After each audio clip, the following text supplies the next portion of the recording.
Another weekend brings another music festival to the Garden of England. I'm Jamie Wilson, and this time Kent TV have sent me to Lounge on the Farm.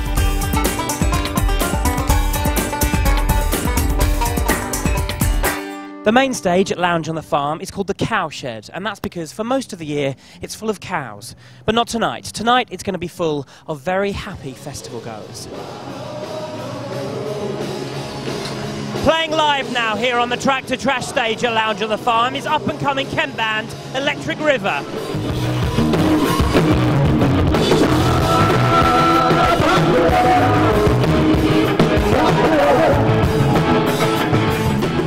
You're an up-and-coming Kent band. Is this quite a big gig for you, or...? It is sentimentally, because we've been looking forward to Lounge for ages. We played at Zoo 8 last weekend, sort of thing, which was all right, you know, but the weather sort of and the organisation, it was the first time they put it on, so, you know, it was a bit rusty around the edges. These guys have been here, you know, they've been doing it for a couple of years now, so, you know, they know the score of it. It's a bit more local, you know, a bit more low-key, but at the same time, it isn't. I don't know, it's weird. It's just a wicked place, wicked atmosphere. It's the first time I've seen a band with a kind of a full-time warm-up man, always on stage. So where do you see your role? Are you there to get the audience going? I'm there to make the audience Feel more comfortable. Feel comfortable looking straight. And these guys, yeah, these guys work better when the crowd's going absolutely mental and everyone feeds off of each other. It's just, so it's not just they won't let you pick up an instrument. Yeah, I know. They did start off with a triangle, but you know. How often do you feel like rock stars, and how often do you feel like you're shoving stuff in the back of your van? And you know, is it just hard graft? Very, yeah. It's not about being a rock star, though. We're not like that. Yeah. We're just one of them, you know. We're just one of the people out in the audience. We just want to give people a good time. We ain't there to you know, you know, some sort of shining armour. We're just the same as everyone else. It's just that we can play instruments, and you know, the feelings that we feel and the things that go on, you know, around us, and that we can express through our music.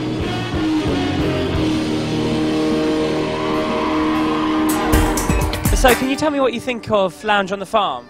I think Lounge on the Farm is a wicked sort of family-orientated festival. I think it's nice because families can come here, the kids enjoy themselves, there's loads for the kids to do and the parents, there's a huge variety of music, there's something to entertain everyone really. Beautiful, it's the loveliest festival I've ever been to. 3 years running and it still gets better every year. Is there something unique about Lounge on the Farm that sets it aside from other festivals, do you think? It's small, and like when you meet people, you see them around all the time, and it's just like community feel, and it's not commercialised. We think we might have a bit of a Kent TV exclusive, an interview with the youngest festival goer. How old is this one? 9 days. 9 days. There really is a family atmosphere here, isn't there? It's getting bigger every year, more children every year, which is lovely. Really, really good atmosphere. It's the best local festival there is. And everyone in Kent needs to support this festival because we need to get it going.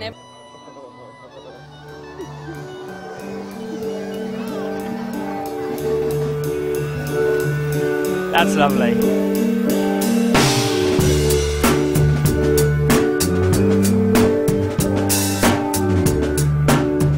Guys, my first question, Bonobo, Bonobo, which is it? Bonobo. Every time. So people always say Bonobo, but... Usually in France, though. Yeah, it's only abroad, actually, yeah. But no, it's Bonobo. Am I right in thinking a bonobo is our closest living relative? No, but bonobo is like a monkey. That's our closest living relative. Or do you say that bonobo as well? Well, I think that's actually pronounced bonobo, because they said on the news today, weirdly, they actually said bonobo monkeys. They're talking about the monkeys. Have you ever played a farm before? Is this one of the most unusual venues that you've played? Like, it's not that unusual, really. I mean, but it's the first farm, personally, I've performed on. Anyone else performed on a farm before? Can we keep the answers clean as well? That's a musician, no. I've worked on a farm once. I've worked on lots of farms, actually. Yeah. Would you like to tell us a little bit about that, or is that more personal?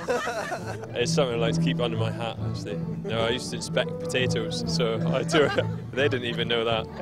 I've kept that one to myself. There's not many jobs up in Scotland. Yeah. You're an ex-potato inspector. I am an ex-Agriculture and Fisheries Department potato growing crop inspector. You're trying to talk it up a little bit now, aren't you? That's okay. Well, guys, the set was beautiful. It's really nice music, and it's great to meet you all. Thanks very much for talking to us.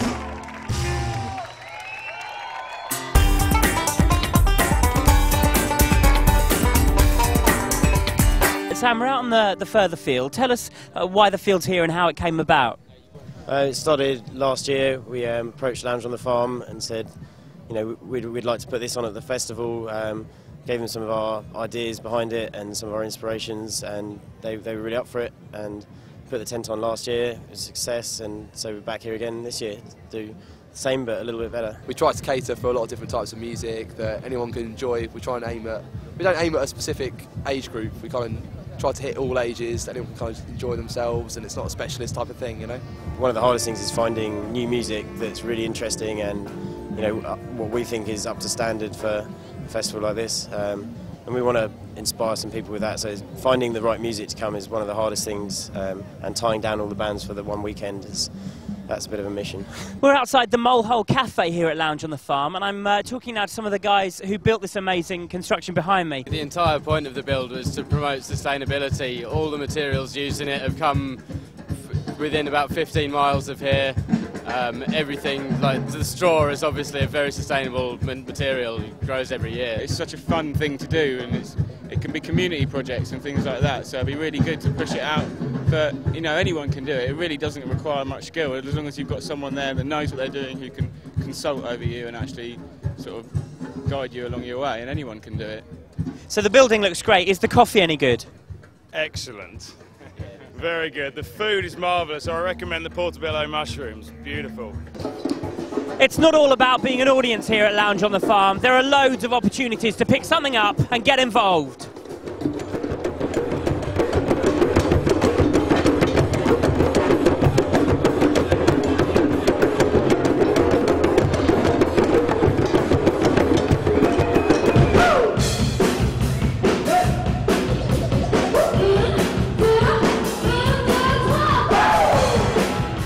Great music and an amazing voice. There was quite an interesting mix there of DJ with live music and live vocals. That's quite unusual, isn't it? Yeah, it is quite unusual, but I think with this kind of setup, it really, really works. And I mean, Graham's done a great job getting the album together, and I'm just happy to be part of it. Instead of just writing a song traditionally, I decided to follow that medium, the medium of samples. So like I just went and did a whole album made of other people's records, basically. It sounds like you're just kind of about to break pretty big. Is it hard to get into the industry and to keep things going? Is the music industry hard at the moment? And I think the music industry is very hard, especially in the state that it is at the moment. But I think we're just really, really lucky to Graham to produce an album and for us to be able to do what we love to do, and that's perform. So I'm joined backstage now by David from New York Dolls. This is a very showbiz tent you've got here. Isn't it? Are you used to being treated very well? Am I used to it? I'll never get used to it. So you're playing the Cowshed. Is that the most unusual venue you've ever played? I don't think so. I haven't seen the Cowshed, but probably aromatically it's similar to a lot of the places we play. So are you going to be spending a bit more time with us over here, or is this it? Is this your last performance in the UK for a while? Well, we'd like to come to the UK as much as we can.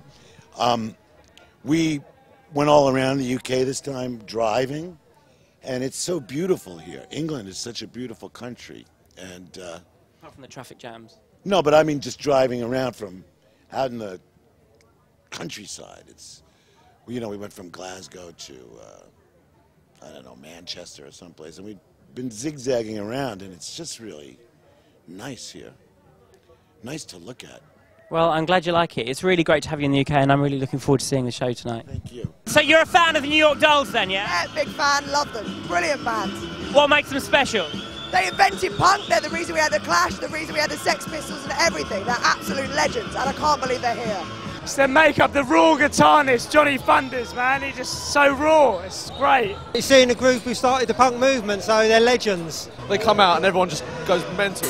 At this point, you're probably expecting some footage of the New York Dolls in performance.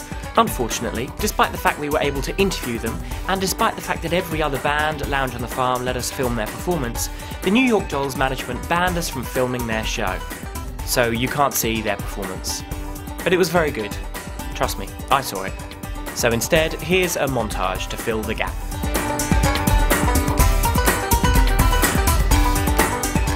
Well, that's it. A lot of music lovers will be walking away from Lounge on the Farm 2008, satisfied that they would have had an amazing 3 days of music, in an atmosphere that's very different to your average music festival. For Kent TV, I'm Jamie Wilson.